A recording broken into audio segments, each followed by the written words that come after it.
Hi guys, it's Alyssa Leonard on the red carpet for REAGAN with Future Previews. I can't wait to fill you guys in on everything going on movie related. Make sure you like, comment, and subscribe. I'm here with Matthew Little, who is the executive producer in charge of... The executive in charge of production. Ooh, we love a good executive and his beautiful wife, girlfriend, fiance. Oh! Wife of 7 years. Oh, this is so beautiful. So what made you want to become such a big part of the REAGAN franchise? I mean, it was, he's such a huge figure, and we saw that there weren't any really major biopics about him, and we thought, I think the American public wants to watch this. And so we had starts and stops and starts and stops, and for the last 13 years, for me, I've been working to try to make this movie happen. That's absolutely amazing. So would you say REAGAN is kind of like a hero in your eyes as far as what he did for the American people and what he stood for? You know, there's a lot of people that didn't like REAGAN. There's a lot of people that loved REAGAN. This movie is about the man and the story behind him. And so it doesn't matter if you agree with him or not. I think that this movie shows that he was the right person at the right time to take on the Soviet Union. And so we go all the way back to his childhood, how his alcoholic father, how his devout mother, how his pastor, how that all influenced him to be the person that he became. You know, a lot of biopics focus on just a couple years of someone's life, and we didn't want to do that. We wanted to show the whole story, and that's what we aim to do. The whole shebang. I love it. Are you excited for the movie? Very excited. I'm honored to play Jerry Parr, who was the Secret Service agent who jumps in the car and in a way kind of saves Ronald Reagan twice. And I've done 3 or 4 movies with Dennis Quaid, so it was a lot of fun to be a part of this film. It was a great experience. That's absolutely amazing. It's also got to be a really big honor to be able to play someone that you were in a film with, that you were close with. Does it kind of give you a little bit more pulling on the heartstrings because you have more of a personal connection with the person you're playing? Absolutely. No, I really, and these Secret Service guys, I mean, we've seen movies about them, but when you understand what they really do go through and how they put their lives on the line, it's pretty amazing. And a lot of people don't know the story. When they got in the car, Jerry Parr, the character that I played, didn't know that Reagan had been shot. And so if they'd gone to the White House, Ronald Reagan might have died. But he saw that he had been shot because he had blood coming out of his mouth, so they ended up going to the hospital, and they say that saved Reagan's life a second time. So it's pretty cool. That's incredible. Like, that's such an amazing piece of history on both political and personal levels. Well, thank you so much for interviewing with me today. It's absolute honor. Hi, I'm William King. I'm one of the Commodores, and this is my wife, Deborah King. Hello. And I wrote a song for the movie, which is the ballad, the love song for the movie, and it's called Always. So we're here tonight to actually hear that tonight and see how it fits into the movie. And we had a great time writing it. You know what I mean? Because it's all about the relationship. Right? Well, you have a beautiful muse in front of you. I mean, that's as best as power couple I've seen so far. You guys are absolutely amazing. You can tell the love and the happiness that you guys are radiating. I do gotta ask, 15 years? What's your secret? I gotta know. Second time around's a lot more fun. Yeah. That's probably hitting it on the nail. Yeah, you know, we found each other at the right time and we just connected. I mean, and I think you'll see the same thing in the movie tonight with Ronald and Nancy. They just found each other and connected at that moment, and that's how we relate so well. That's absolutely amazing. I was curious what genre you would put yourself in. Well, you know, it's more of a ballad, right? It's a ballad. You know, look, we've had a lot of ballads in the Commodores, right? You know, Sail On, 3 Times a Lady, Still Easy, you know, those kind of songs. So that's kind of like where we are in many ways. So that's kind of like where my head was, you know, that kind of flavor, you know. And so for me, it's like a combination of so many things. Well, it's like a melting pot, right, as opposed to one particular genre. So yeah, it's a big melting pot. So it's a beautiful ballad, I think. Yeah. That's absolutely amazing. Oh my goodness. I love your bow tie. It's very patriotic and very symbolic. So what's one of the biggest reasons why you wanted to be part of such an amazing film as Reagan? Well, I think the biggest reason for me was to help entertain, certainly, but to educate people. From my understanding, or from my belief, I think Ronald Reagan's one of the most misunderstood in terms of being many times he gets dismissed as being, oh, he was just a B-movie Hollywood actor that fell into a political career, as opposed to, no, this was purposeful, and his time in Hollywood was very, very important to, it wasn't just a B-movie actor or a leading actor, but it ended up in B-movies, but it was a perfect preparation for understanding the threat of communism in the United States, and I think that gets dismissed and lost, and I think that put him on a good stead for what he needed to do when he became president. When he became president, he put his hand on that Bible and took the oath of office, not with any sense of this is an ego play for me. It's with, I've got a purpose. I'm here to take down the Soviet Union. I want to destroy communism. And that very different than what a lot of people think about him. Yeah, that's absolutely amazing. Coming from more of a personal side versus a political side is absolutely incredible, especially seeing people with such an amazing backstory. He's a great guy, and you know, if you look at, again, I'll go back to the time in Hollywood where it was 1937 when he was the SAG president, and that was only 20 years after the Russian Revolution. So communism was relatively fresh, and they were trying to expand everywhere, and they wanted to take over Hollywood. They wanted to take over the screenwriters, so that in a subtle way, so that they would change plays or change the words of screenwriting, so that, for example, the hometown preacher, hometown pastor is always in the pocket of the richest parishioners. Just, you know, a very subtle thing, but it just keeps coming out. Anti-religion, anti-theology. So he saw that, attacked it, and he was not, unlike, say, Joe McCarthy, who was very frightened of communism. He saw communism as weak, which is very different, you know, and he attacked it. He was not afraid to take it on, you know, so that was very, very different. There's F. Scott Fitzgerald, the writer of, Great Gatsby. He was looking to be a screenwriter in Hollywood, and he once was quoted as saying, it's just not worth arguing with these people because they'll call you a fascist. They'll call you, it sounds a lot like today, you know, and so Reagan was not afraid of that. And he also was understanding that their numbers are far few. They're very well organized, and they get into leadership positions, and then they look like their numbers are big, but they're actually quite small. So he was not afraid to take them on, which was sweet. It sounds like that's exactly what we needed in that time. Yeah, 100%. The other thing is, again, if there's two words that sum up Reagan to me, it's moral clarity. And for me, that means we had the Yalta Conference at World War II, where we had, Stalin and Roosevelt and Churchill agreeing on how to carve up Europe. And then Stalin took over Eastern Europe and reneged on the deal to allow them democratic elections. Every other country in the world is quite happy, even Kissinger and all the other, world leaders thought, okay, well, let's just go with détente or containment of the Soviet Union. As long as they're not bothering us, why should we worry about the 200 million people who are now enslaved? Ronald Reagan said, because we have to be. That is ridiculous. They reneged on that agreement. It's an evil empire.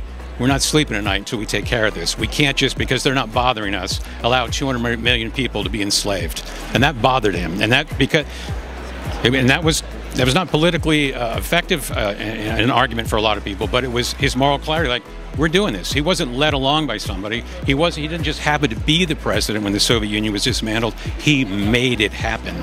And it's very interesting to see the strategy that he employed to make that happen. He didn't just fall out of the trees. It was an absolute chess game that he was playing. Interview? Hi. Hi. That is one smiley face. Woo! Thank you. My parents say that the first thing people see is your smile, so you better have a good one. Can I see your? Well, thanks, Dad. Dad! So, are you excited for the movie? I am. Dennis Quaid's a friend. I wish nothing but the best for him. Penelope Ann Miller playing the Mrs. is also a friend, so I'm here celebrating them and celebrating a great story, because what timing, huh? Fantastic. The country is more divided than it's ever been, and something like this, I think, would really heal people in a lot of ways. We were talking with one of the executive producers, and he had said that he'd been trying to make this happen for the last 13 years, which I think is incredible, but I feel like the timing is so perfect for what we needed now, especially for an election year. It is an election year, and you said it, timing is everything. So even sports movies do the same thing during, big events in sports. They'll bring out a sports movie because people are really, really jonesing for that stuff. Reagan was a great president, and I hope that that it does make a little bit of difference. People start thinking a little bit differently. Yes, it's a past time, but a long time ago. But still, an actor made it to the White House. What? Growing up, I watched you on TV with my dad, and it was some of the most amazing memories. And still looking back at it, me and my dad love to watch reruns. My dad lives in New York now. I am about 5.5 hours from my family, so whenever I'm missing home, we watch Pawn Stars. Thanks, I appreciate that. So, what brings you out to the movies? I was actually in the movie for a little bit. Okay, and then the whole cutting room floor thing happened, and I wasn't. They cut me out. No, I know Dennis. I know John Boyd. I'm a big Reagan fan, and like I said, I was originally. I got a call on like a Monday, and they said if you can get down here on Friday, you can be on the film. So we went to Reagan Ranch, and I was a Secret Service agent running around with a gun and everything. But that scene got cut out. But it's still hopefully a good movie without me. Well, also those memories of being on set too. I feel like that's something that you'll carry with you. That's going to stay in your heart. Those memories are, I feel like, a big part of a connecting factor when it comes to a film. Yeah. Well, no, it was real fun. I mean, like I've been on a lot of stuff, so but like it was really fun. I had a good time doing it, especially since I'm such a big Reagan fan. So yeah, definitely. So thank you so much. Who's this lovely lady?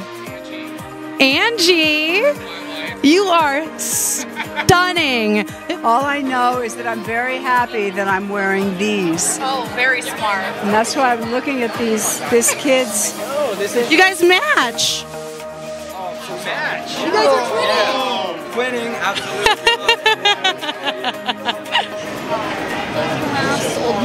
So, do you have any amazing projects or anything you'd like to share coming up? Yeah, actually, I have a movie playing at the Lumiere Cinema tonight at 8:30, tomorrow at 8:30, and Thursday at 8:30. It's an independent film that got absolutely no advertising and distribution, but it's called The King Tide, and it's really good. So if anybody out there is listening, they can go to my Instagram page. I've got all the information, but it's one of those great little independent movies that makes you think. So that's absolutely amazing. So The King's Tide. So make sure you guys check out King Tide at the Lumiere. Beverly Hills. This is only for LA. Only for LA. Sorry, guys. But it's a good movie, and the cinematography is breathtaking.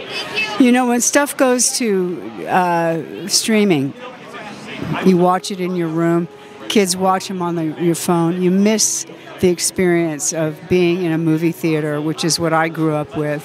I know you kids haven't, but there's nothing like the community of a theater and being not distracted by anything, that you have to watch the screen and go with the flow. You know, that's why I'm so excited about this one.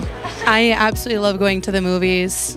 Go see The King Tide tomorrow night or Thursday night at 8:30 at the Lumiere Cinema and do that. And I will be there on Thursday because I'm bringing a bunch of friends and we can have a popcorn together. You know what? I'll be there. 8:30, Lumiere Cinema, Beverly Hills. So I hear you're a pretty amazing screenwriter. I don't know about that, but I got lucky enough to be on this one. So that was a very, very happy guy tonight. So what's one of the big things that made you want to become a screenwriter? I'm a storyteller, and I'm not as handsome as that guy, so I knew I was never going to be an actor. And I love to write a story, and so I've been doing this my whole life. That's absolutely amazing. So when someone tells me that they are big into stories or a storyteller, what was one of your favorite storybooks as a kid? Wow. Define kid. I've been a reader since a long, long time. Like how many? One of your all-time favorites that holds a significant memory that made you the person you are today.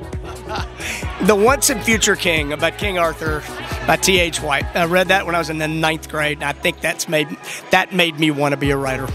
I wanted to be a writer when I read that book. He was larger than life, and yet he was one of us. And I think the real key to him, more than anything else, is he genuinely loved people. He loved his country, he loved God, he loved his wife, even people that disagreed with him, he still cared for them as people. So yeah, I think that was the thread. That was the thread of the script. This guy, it was his sense of calling, and it was love. That's absolutely beautiful.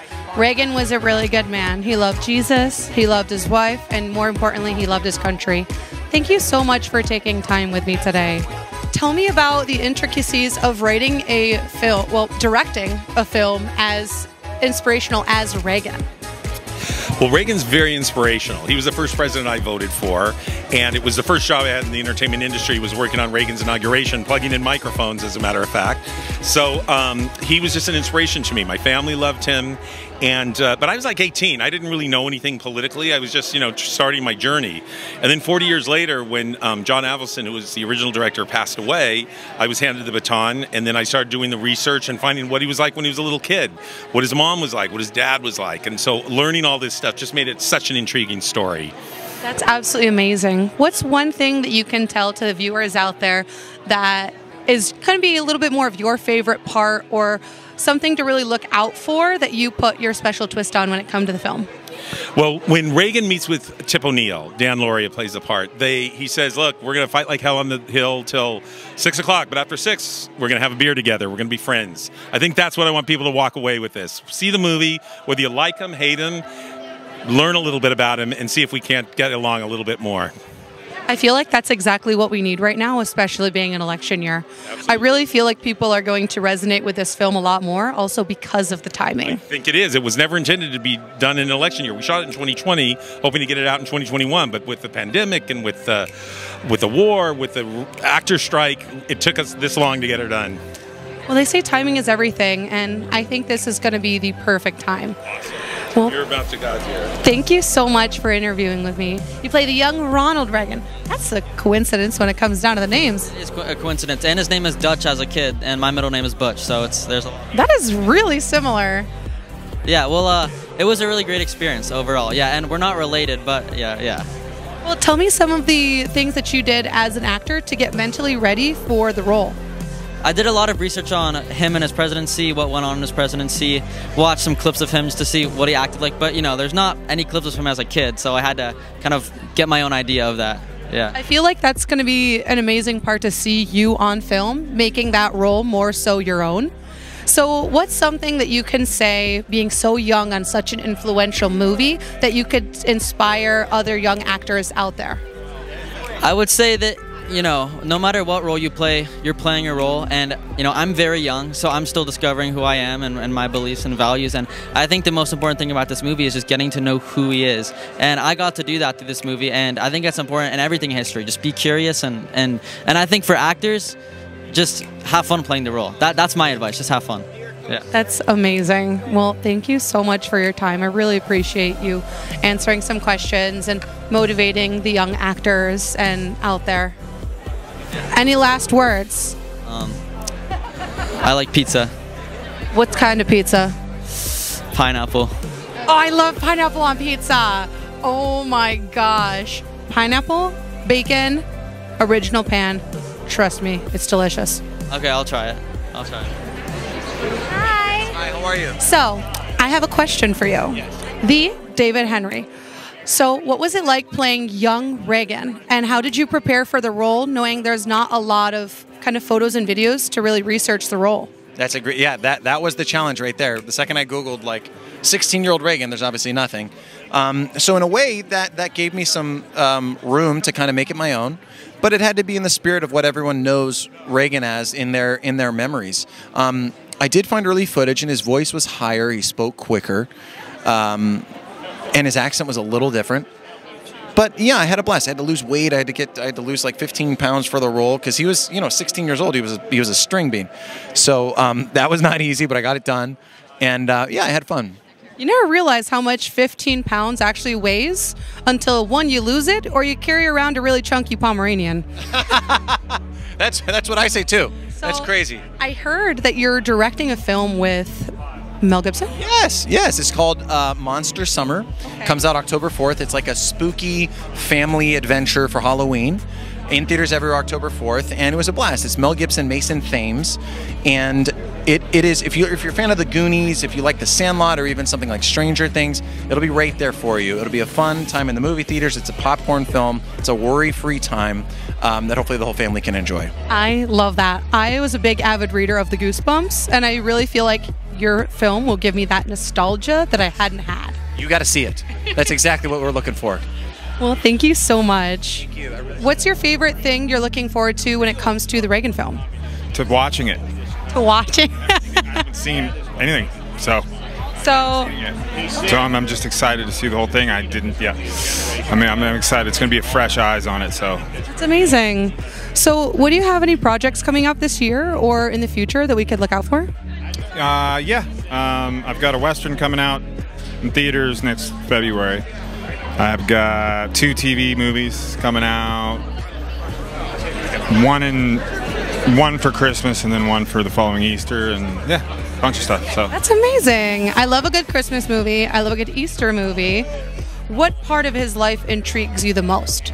Well, I think the whole part of the movie being his life story, because a lot of these biopics, they go a little bit more political. And the fact that it's his life story, his upbringing, all the way into beyond his presidency, I think is incredible. It was also, he was the first president I remember as a kid. I was a kid when he was first elected, and so that's the first president I remember as a child. So, so it's pretty cool to be a part of his life story. That's a really substantial memory, especially something so personal. Well, I have one more question for you. What's your favorite candy? I don't eat candy. You don't eat candy? Okay, what's your favorite movie theater snack? REAGAN? That would be wild. Is tequila a movie theater snack? You know what? Yes, that is my favorite movie snack. With lime or without? With lime. Tequila, yeah. You're excited. Well, thank you so much. Hi, Dad. So I have a question. So how was it opening for Fergie in Caesar's Palace? It was awesome. She's actually really, really down to earth, kind in person, and brought me up on stage at the end, and it was a good old time. She's awesome. That's amazing. Did it make you a little nervous being next to the Fergalicious definition, make the world go crazy? A little bit. It's like, it's hard to be in the presence of such a star, but it was awesome. You're absolutely stunning. So what genre of music do you sing? Okay, I'm honestly trying to figure it out right now because I'm only 19, but I would say around pop rock, pop soul kind of vibe. So that's amazing. I definitely feel like that would fit in with this movie very well. You know, more so the soul side. Yeah, definitely. I would say I'm an old soul, and so kind of bringing that vintage sound back is the vibe. So I love vintage. So we saw that you're cast in REAGAN. Yes. So what part do you play? I play Jack Warner from Warner Brothers, the president of Warner Brothers. Yes. So how did you prepare for that role? Because I don't think there's a lot of videos of Jack Warner out there. There actually is some, but not tons. But mostly, I did some reading and studied up on, especially the time period because he was a total anti-communist, and it was after World War II. A lot of communists were coming out of Hollywood, and he was the one who got Reagan to become the president of Screen Actors Guild. So, yeah, Reagan was the first Screen Actors Guild president, and Jack Warner's the one who talked him into doing that. That's amazing. That's such an influential role, and that was such an influential person in Ronald Reagan's life. Yes, no doubt. So you see that in the movie. You see that in the movie? So what are you most excited for the movie? I haven't seen it, so this is going to be my first time. I saw some clips. I just want to see the movie and enjoy it as a whole. It was a long time ago we shot it, and COVID happened, all kinds of crazy stuff, and I just want to see it in its entirety, see how it is as a movie. I got a feeling it's going to be good, though. I think it's going to be fantastic. I love to hear, this is one of my favorite questions to ask people. What's your favorite movie snack? You know what? It's popcorn with a lot of greasy fake butter, but you got to have the Raisinets. So you go 2 popcorns, 1 Raisinette. You could have 4 popcorns and 2 Raisinets, but you have to have the ratio right. And Raisinets are important. You got to have Raisinets. That was me, but with Bunch of Crunch. Bunch of Crunch. Bunch of Crunch. It was kind of like a nougaty candy. It's very good. If you try it, try it. It doesn't take away from the Raisinets. Maybe, half a Bunch of Crunch, half a Raisinets. Sounds good. Well, thank you so much. Do you have any other projects coming out this year? No. I still have a pilot. I don't know if it'll ever be seen, but we'll see if it comes out or not. But you know how pilots are, so. I feel that. Sometimes they make it to screen, sometimes they don't. Sometimes they do, sometimes they don't. And we still don't know yet, but I hope it does. Cross Well, I hope it does too. Well, I thank you so much for this interview, and I hope you have an amazing time watching Reagan. I know I will. Hi guys, and that was the Reagan premiere. I don't know about you, but I'm about to go grab my popcorn, grab my soda, and go have a seat and watch Reagan. Make sure you catch it in theaters. Like, comment, subscribe.